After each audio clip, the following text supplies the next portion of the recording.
Hey everyone, welcome back to Success Mathematics, where we make learning fun and easy.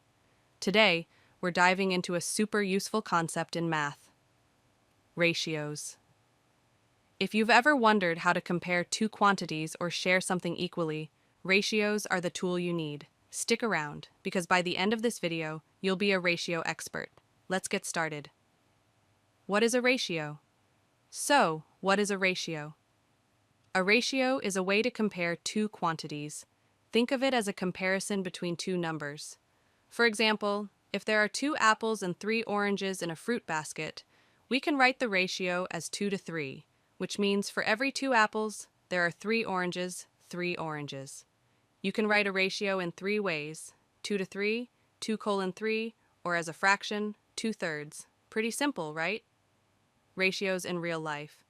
Ratios are everywhere in real life. Let's say you're sharing a pizza with a friend.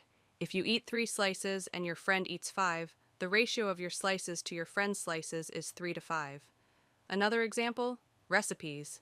If a recipe calls for 2 cups of flour and 1 cup of sugar, the ratio of flour to sugar is 2 to 1. Simplifying ratios. Now, let's talk about simplifying ratios. Imagine we have a ratio of 6 to 9. To simplify, we divide both numbers by their greatest common factor, which is 3. So 6 divided by 3 is 2, and 9 divided by 3 is 3. That makes the simplified ratio 2 to 3 inches. It's just like simplifying fractions.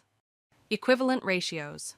Did you know you can create equivalent ratios by multiplying or dividing both numbers in a ratio by the same value? For example, if we start with 2 to 3 and multiply both numbers by 2, we get 4 to 6.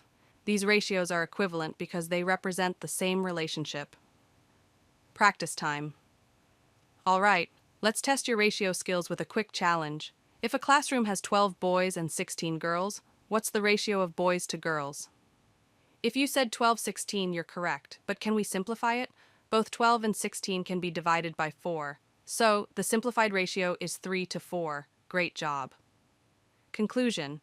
And that's ratios in a nutshell. We've covered what ratios are, how to use them in real life, and even how to simplify and find equivalent ratios. If you found this video helpful, don't forget to give it a thumbs up and subscribe to Success Mathematics for more math tips and tricks. Got questions or want more examples? Drop them in the comments below. Thanks for watching, and I'll see you next time.